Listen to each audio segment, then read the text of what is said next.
If you haven't heard about Anchor, it's an easy way to make a podcast. Let me explain. Just to begin, it's free. There's creation tools that allow you to record and edit your podcast right from your phone or computer.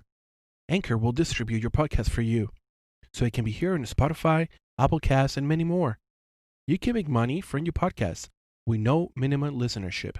It's everything you need to make a podcast in one place. Download the free app or go to anchor.fm to get started today.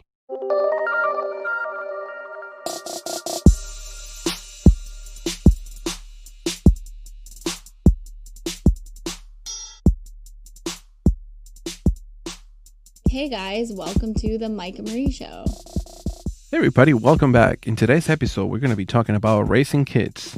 Early stages, terrible twos, sports, remembering when you were a kid, and everything in between. It should be really interesting because if you're new a parenting or you have kids already, this episode can definitely help you a little bit with everything in it. Right, Marie?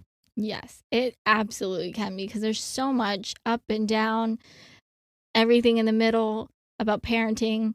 And I can't say we're that couple that, well, it worked for us, so it's going to work for you. Everybody has their own way. And as long as it works, it works. But we just thought to share some of our tips. I think one of those things for me, I remember that first drive. As soon as we left the hospital with the baby, I was driving like a grandmother, 5 miles per hour, and people beat me. And I'm like, I don't care. It's a baby in the car. It was just the hardest things to do, you know. Bringing that first baby was really scary. It is pretty scary, you know, especially in the beginning, your sleeping routine totally change. I think that's something that everybody can agree on. I mean, once you bring that baby home, really, everything just really changed, especially in the sleeping habits. Very, very important to put a child and a baby on a routine. I know with some babies it's hard. With our second one, it was a little hard. But we kind of got him on a somewhat of a routine. But our first one, smack down on a routine every 2 hours. This, nap times were at this time. And it just gave a little order in our house a little bit because, when you are a first time parent, all bets are off. It's crazy. Yeah, and we really are not that kind of couple that we plan everything super in advance, super, but creating a routine is in reality helping the baby to get accustomed to your schedule. Yeah, even if it's a little bit of a routine. Yeah. We all know everyone parents differently and to each their own because it is hard and you have to find what works for you and for the baby because there are difficult babies that no matter what you try to do, the baby has its own personality of its own. Yeah.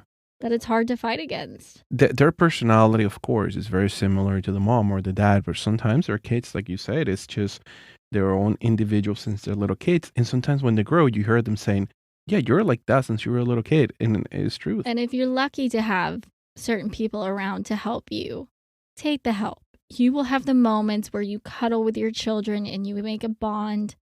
But it's also important for the baby to bond with other family members. So when they come over, let them. Our youngest son, it took him 6 months just to let my mom hold him. He didn't want to be held by anyone but you. So let the baby also bond with others. You will have your moments where you fall asleep on the couch and you're holding him after feeding. But when people come over, just relax your hands, relax your soul. It's okay to sit there and do nothing. Because everyone judges you. Oh, that's no excuse. You had a newborn baby. My house, you pick up your house. Your house should be spotless. Everybody, when they have the baby, man, and you're the mom and the dad, you don't want to hand them out to nobody because it's kind of like that brand new car, that brand new pair of shoes you don't want to share with your sister or friend. You just want to hold it. But when a family member is there, give the time for yourself. Go and eat because we really forget how to eat. Like you count the minutes to feed the baby, but you don't count the minutes for you to eat. And so hand out the baby, you get up, go and take a shower, that's so important. Guys, go and shave yourself. Like I remember after with the first baby, I look at myself in the mirror, I'm like, why am I looking like that? And people are taking pictures. I'm like, oh no, I need to shave. I was looking like a mess, like the wrong shirt, like so. Yeah, Oh yeah, we look terrible. And when you look back, we look horrible in most of all the but pictures. not in the second baby. Not on the second baby. The second baby, You have we makeup on. I have like a nice button down polo. We knew, but yeah, when it's the first one, I think that hand out the baby, give it to a family member, let them enjoy it, and in a moment's great because the baby bond with a family member. yeah, like it's truly, like I said earlier, it's truly okay for you to sit down and look like you're doing nothing when someone comes over your house and hand over the baby and just let them hold it. You got to appreciate those moments a little bit. And everyone likes to give their advice. I know that saying when you have a child and they're like, oh, just wait until the terrible twos. With both of mine, I didn't really have an issue with terrible twos. Tarot twos is something that it depends of how you really raising your kid and also how you were raised as a person. That goes back a little bit with the routine as well. It does because, like, I never, when the baby's at that age where they're getting mobile and they start moving towards, you're trying to put the diaper on and they're moving, slashing back and forth, as babies do. With a strong finger, your pointer finger. And everyone knows that pointer finger. And just a stern voice and was like, no. Or the sound if you do your hand, you clap your hand, but you just have this, papao, no, don't do that. They're like, oh, and they kind of realize they can't do that. So I do believe if you start to parent or discipline a little bit at the younger ages, obviously you're not going to discipline him how you would discipline a 6-year-old, but it's a little bit where you get their attention a little bit and they're like, oh, okay, mommy, I don't like that tone of voice. They'll pick it up. I read in this article that in reality, when you talk to a kid, it's just exactly how you talk to an adult. Kids are very smart and they do understand what you're telling them. For example, if you talk to your kid every single time with a high pitched tone, talking like you're talking to a baby, at the moment it comes and you have to tell them to do something serious, they're really not going to take it serious because in their mind, oh, he's still playing with me. So if you have a different tone of voice, not raising your voice, but a different the tone, he will know immediately that it's a different signal. It's a message. It's a different message. So he's like, okay, this is serious. I'm trying to open. And I remember my first one, he used to open his eyes. Yeah. When you bring that tone, which is kind of like my tone, I already have a deep voice, but I was trying to go just one little more decimal deepness. I'm like, no, hey, look at me. And he opened his eye like, okay, dad is trying to tell me a message. I need to pay attention. Yeah, I totally think babies are more smarter than what we give them credit for. But even though they still moved, it wasn't like they didn't move. Like, it's not like they stood still. But like, I watch other people and they want to know why their baby's running around crazy. It kind of starts, I know it's something small, but it does start from that. Like, you're waiting to discipline them until that two-year-old mark. It's already kind of too late. They've already their personality is already there. So if you let them be wild for the first 2 years of their lives, just because you're like, well, he's a baby, you're going to have the terrible twos. You're going to have a terrible twos. Studies show that if you really talk to your kid, once again, I'm saying it again, if you talk to your kid as an adult, he will definitely realize that there are different situations happening around him. So when he comes to a 2-year-old, he knows that when you tell him, let's go, we need to go now, playtime is over, it will be a lot easier than dragging. I've seen that they drag the kid out of the playground and he's crying and kicking and I've never had to deal with that. Yeah, and some 2-year-olds are starting to speak and you can hear them saying maybe a bad word or just being rude. But it's so funny when they do that though. It's so funny. For the first time, even when they say a bad word, yeah, it's funny. It's quite funny. You wish you recorded so you can repeat it back again. It's funny. For us, I believe the worst age was 7, and now our youngest is just about there. And I can see similarities. Like 7 to me is, I want nothing to do with the age of 7. People say terror or twos, but you got to be careful with the sevens because 7s, they start to get their mouth. yeah, and the main thing when they're 7 year old, they find out about patience, so they turn very impatient. Everything is now. Can I do it now? Okay, let's go. And we can find out we have that issue with both of them. But from school, they've gotten used to being one way with you there and one way with you not there. And I feel like that's when they start pushing it in school, because 7th is about, well, depending on when the birthday is, because 7 can either be going into 1st grade or 2nd grade. So it depends all on the birthday things. But they start really interacting with other children and you're not around, and they pick up things from other children, and then they come home and they say something and you're like, well, excuse me, and they kind of look at you, but they're pushing it, especially they're pushing it at school. What can they get away with? And you're getting emails from the teachers and you're like, Yeah, they don't do it at home, but they do it with their friends. And I think that's something to bring all the way until the teenage years, Yes, but at 7, they start bringing that at home. Yeah. And then you kind of teach them, no, what you do with your friends and what you do at home are different. You don't talk to mommy and daddy or other family members the way you talk with your friends when we're not around. Because obviously you don't want them to stop finding who they are and what they're going to be, what they think, what they say. You don't want your kid to be the kid that's the robot because they don't want to get in trouble, or they don't, So your kids are going to there's no such thing as being the perfect parent, because your child will always get in trouble. You think to yourself, how did I ever, I didn't raise you that way. And sometimes you get embarrassed. Sometimes when that teacher comes from school and tells you what your child did or said, and you're standing there like, my child? Not my child. Yeah. Oh, yes, your child. Yeah. Yeah. And trust me, everything that you say at home, they will repeat it at school with their friends. They will. They talk with another friends, and some things they say that, okay, you were not supposed to share that. That's just family, internal information. Yeah, because this one time when our youngest, we were on the baseball field, and he decided he was getting a little too close with a girl. A girl's 1 year younger than him. So when we got home, I was like, look, I don't want you going underneath the bleachers. You're not to play mommy and daddy, space. I don't want her on top of you. You know, I'm a boy's mom. We have boundaries.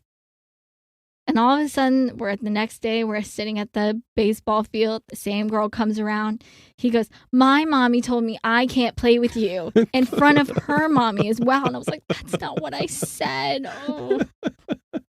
It put you right on the spot. I was mortified because it's not even close to what I said. But it always happens. They're trying to bring the wrong thing in the wrong time, But that's the beauty of having kids. Nobody's perfect. Remember, you're just raising a human being. If you have a little girl, remember you're raising a woman. If you have a little boy, remember you're raising a man.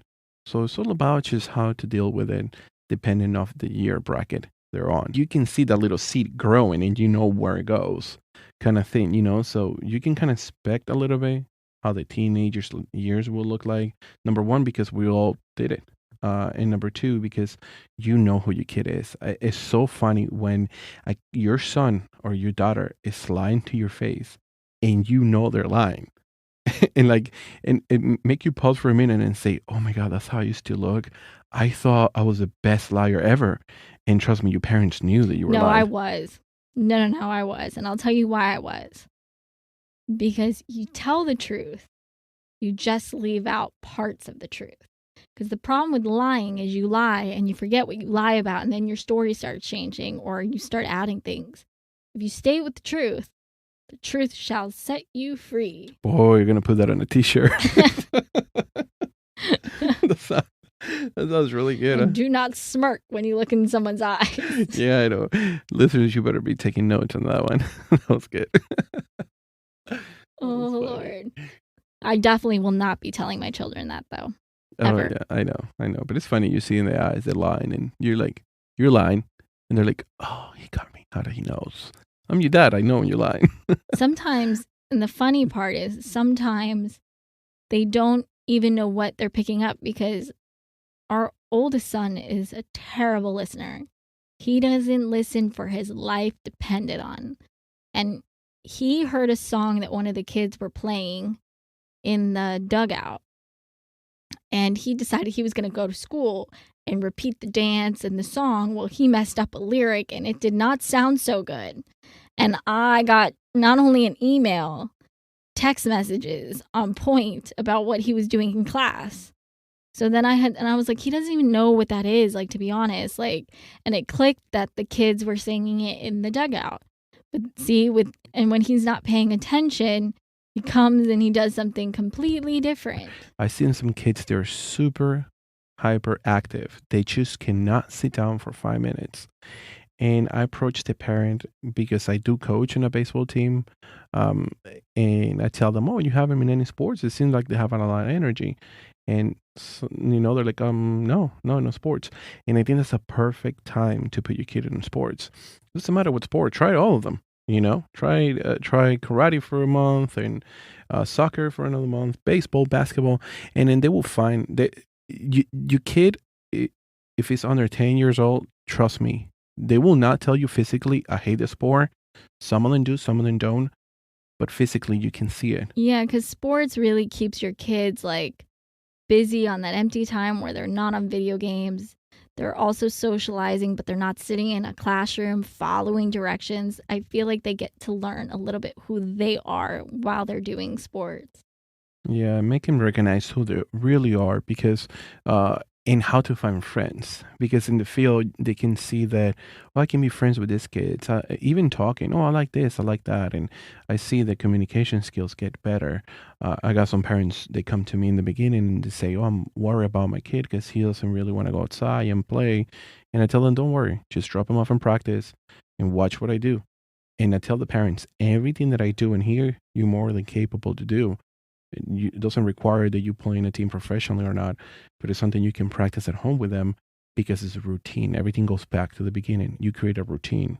Yeah, and you're a little more involved in their life because at the same time, I feel like you parent them super hard when they're younger. So when they become older, you kind of get to see them more as a friend, but still a parent, but you get to see a little bit of a friendship with them, which I feel like when they get a little older, that's very important. But there's also the kids that are techie. They have programs where they teach you how to code, which is cool. I know our son is into that. But then you have other things like music where you're not so much, I don't want to say isolated, but it's them and a teacher. It's not like a group of people. Yeah, well, music, I can definitely give you a point of view from that because in music, you do spend a lot of time alone. Music is one of those industries that unless you're in a band with 12 people, you're still going to sit down and record individually in a music studio. So you do spend a lot of time alone if you're going to edit or mastering music or anything like that. So music is very different. In reality, putting your kid into sports, in any sport, it will help your kid once he get to high school and the Yeah. coach walks in and said, do you play X or Y sport? Your kid will put his hands up and say, oh, I played for like 6 years or 5 years or 2 years. He will get picked out of the crowd immediately. So that will save you from, hanging out in the wrong crowd in high school or It does. It really it does. It keeps you from falling into that loophole. And two, I always tell our children, and even when I speak to other people, sometimes it's about even if you use sports to get a scholarship. Like, say our oldest son wants to be a paleontologist. Well, if he's good enough and he puts a lot into the sports, he can always get a scholarship and then work towards becoming a paleontologist. But at least you have that scholarship to maybe help you, even if it's just a half scholarship. It's Yeah. something. Yeah. Yeah. And if you could really, like you say, there are some kids that are not really into a sport at all. You can build them into a career that will help them after school, like coding and web development. that in high school, unfortunately, in our school system, they don't teach that 100%. No, our school So system's no, terrible. yeah, so it that will help him into the future. Once he graduated from high school, he can bring that passion that he had since he was a little kid. When we were kids, that's when technology was really just starting to even open. I remember the big giant, I mean, I didn't use them, but I remember seeing adults with the big giant cell phones and like all of that. Or So, you were not allowed to touch those bricks. no, Our childhood was very different than what kids have going these days. so different. It's unreal. Like, I was brought up, which I still kind of raise my kids a little bit like this, but I was raised very old school. Yes, ma'am. No, sir. Good morning when you walk through the door. Good afternoon. Like, those just old types of ways. Hold the door for a woman or anybody walking through. Opening the car door. Like, certain things that you really don't see anymore. That I still raise them with it. But the world is completely. Yeah, I remember as a kid, I mean, you go home when the lights starting to come up in the streets. That was, you go You had out, freedom. As a child, you had freedom. you have a lot of freedom. It was, the technology wasn't there, and you just, from 8 o'clock in the morning, you go to school, and then you come back home and you go outside and play. The lights turn on, you return home, and I remember picking up the phone, calling friends, and if that phone, the mother pick up the phone, and no, he's not here. That's it. That was the end of it. There was no way to go back and talk to them until the next day in school. So we have very different. And if you were, I mean, if you were in the race in the 80s and 90s, and you were in a sport team or something like that, it was every game. It was give it all.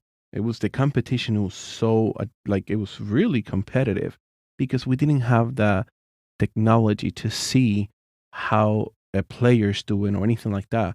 We just went with our idea and just, Yeah, you did. You just went with your idea, your passion, your strength, and you did the best that you could do.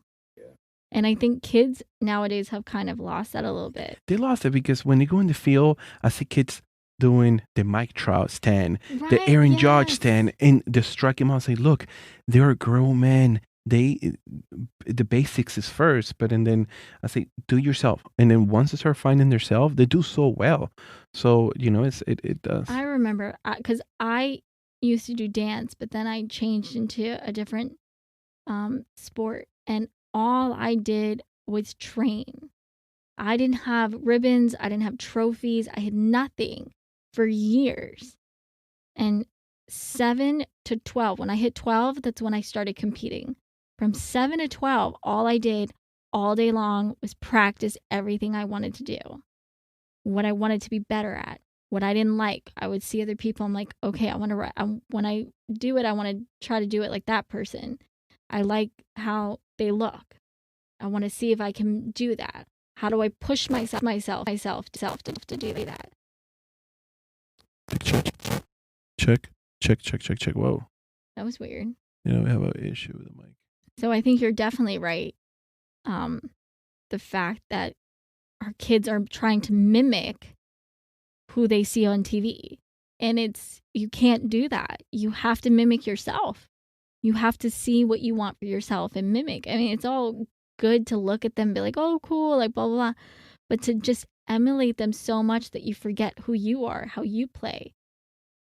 Even when you talk to your kids and you're trying to teach them how to draw. And, they can go on YouTube and they can copy off the draw things that, we never had. They want it to look like what the person. And I just said earlier today, it's never going to look like what she's doing. You can mimic all you want, but your hand is different from my hand, which is different from her hand. So you can mimic something all you want, but then you have to know how to do it on your own. And you have to do it your way. That's what makes it special. And I think that our children are kind of losing their way. Yeah. I learned to paint from graffitis. I was walking around the street looking at graffiti. Oh, I want to do that. Yeah, it was so different. Times really change.